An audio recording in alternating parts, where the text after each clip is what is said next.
Hello everyone. I'm sharing a shocking true ghost story from Jeolla Province in South Korea. The person who provided this account requested anonymity, so I'll tell it straightforwardly without unnecessary background. Please listen carefully from beginning to end and don't lose focus on any detail. The main character of this story is a former professional gamer. He was an early pro player of a globally successful game. After the game became established, he realized he no longer had competitive merit in the professional scene, so he boldly retired. His earnings during his pro years were modest, so whether working at construction sites or helping at his brother's company as a general assistant, he was struggling to get by day after day. The reason he worked so hard was that he had married early in his 20s, and because of that, he had a beautiful and precious daughter, someone you wouldn't hurt even if they were in your eye. Because of this daughter, he worked harder than anyone else. He and someone named Namsu became close through gaming, and since he genuinely cared about the game, they still chatted occasionally in-game and had drinks together a few times, maintaining a fairly close friendship. But today's story main character, as always, will be called Namsu as we discuss this narrative. Namsu wanted to succeed at gaming. Back then, he was said to be better than most players. While I entered the game somewhat later and don't know all the details, he believed his talent would fully bloom and that he would reach professional level, so he'd practiced hard. But that was it. Once he realized that this was his limit, that he couldn't do better than this, he felt he lacked the confidence to continue. So he quit his gaming life and, as mentioned earlier, focused on his current life. He continued to play games casually as a hobby.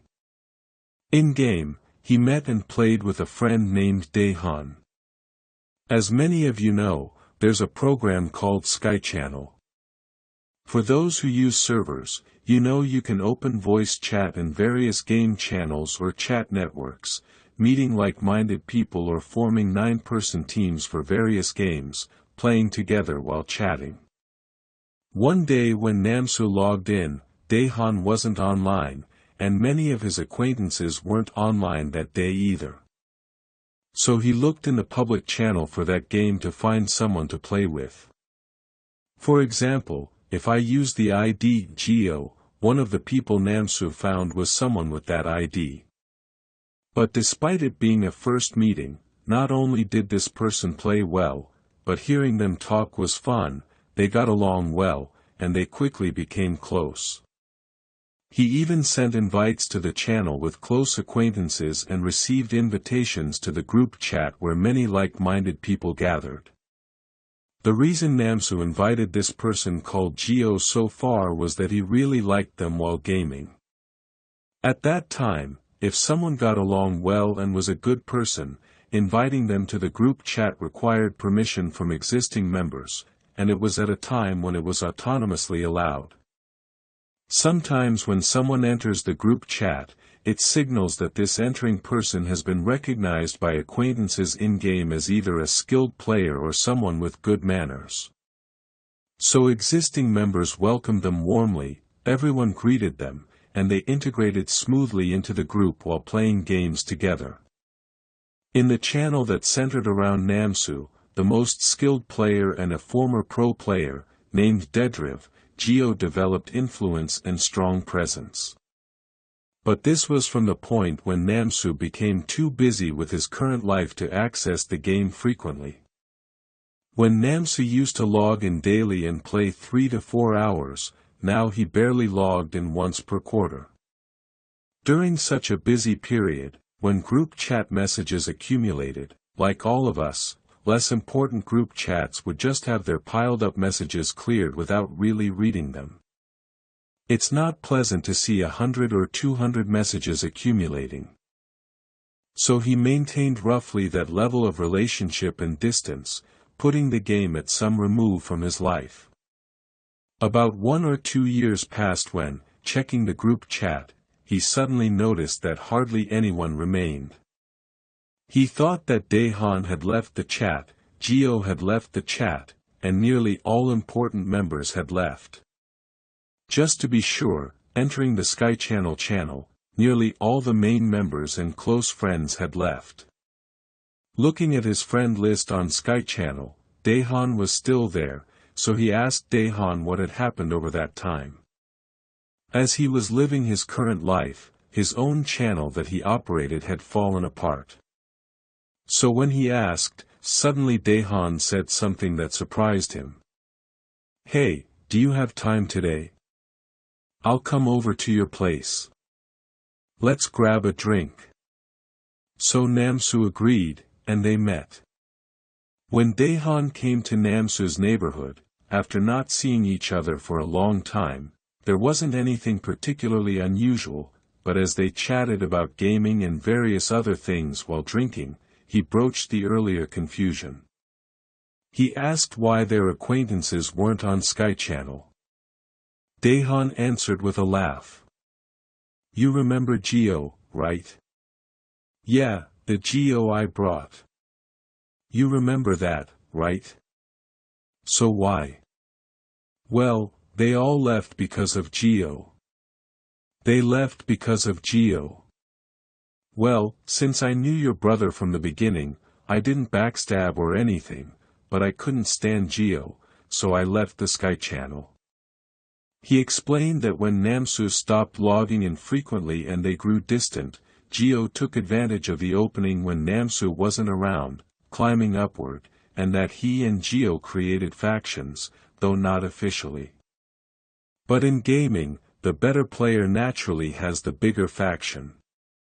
Because Geo played really well and had a good way with words, they eventually controlled even the existing core members, popularized themselves in the channel, received attention, and led their own faction like a typical leader play, refusing to game or voice chat with members who didn't align with them, causing small disturbances that made many members leave the channel. Moreover, the original founder, Namsu, stopped logging in, so there was no strong central figure to balance things. Like many gamers experience, through such a process, the channel was basically destroyed. To Namsu, who was more focused on his current life, such matters didn't weigh heavily. There was nothing he could do about it since he'd already mentally checked out. Gaming society, while called a small society, wasn't important to his current life, so he wasn't particularly concerned. They finished their drinking session and headed home.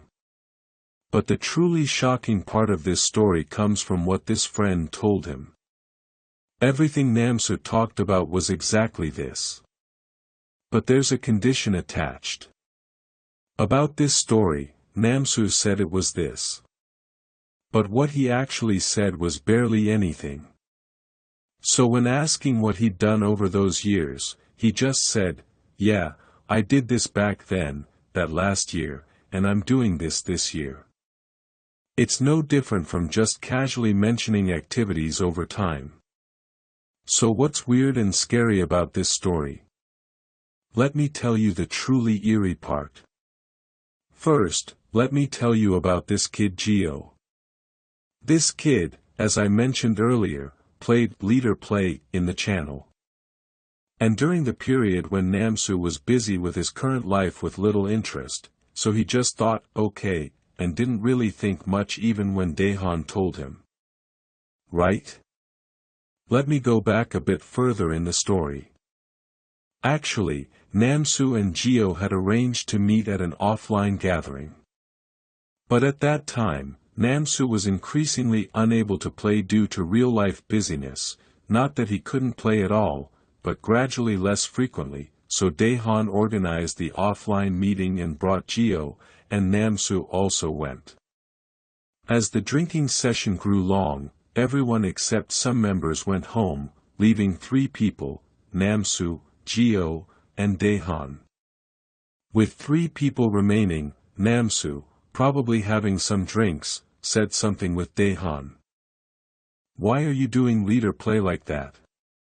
While lecturing, Geo lost his composure. He lost his reason. During the drinking session, he assaulted Daehan.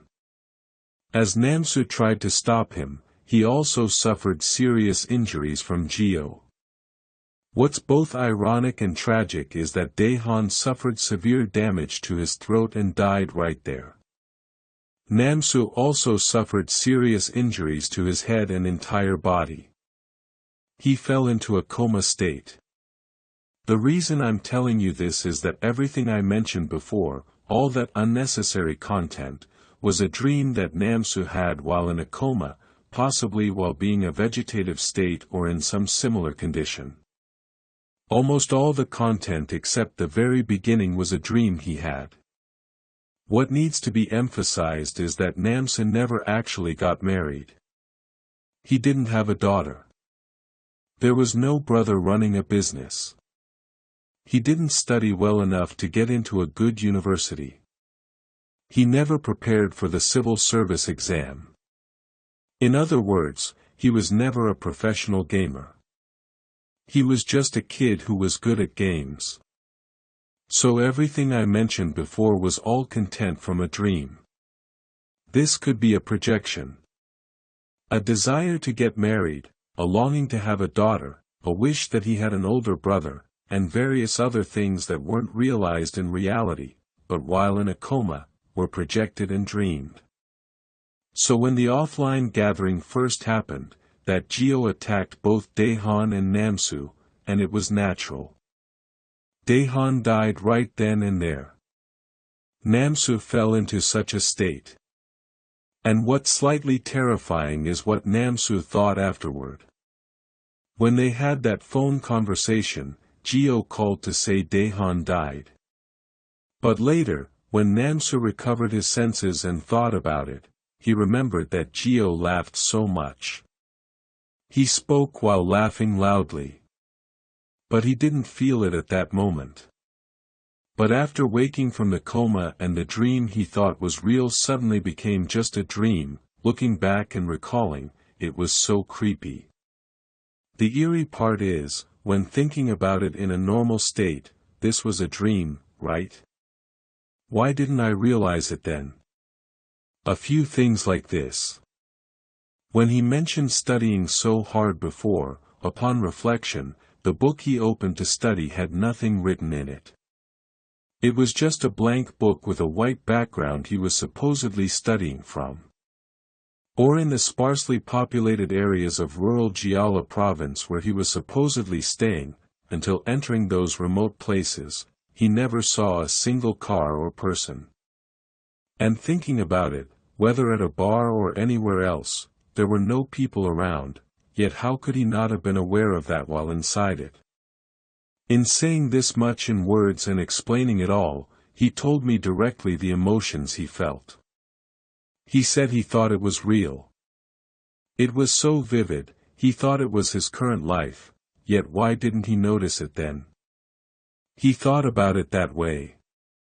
Fortunately, Namsu is currently alive, but because he spent a long time in the hospital, he can't perform properly, and he's reached a state where he'll have to live with permanent disability. And Jeolla, who killed Daehan and left Namsu in such a state, is currently in prison. About today's story, it's less about being scared, more about something mysterious or eerie. And within my knowledge, when I thought about whether you could dream while in a coma, I searched it up.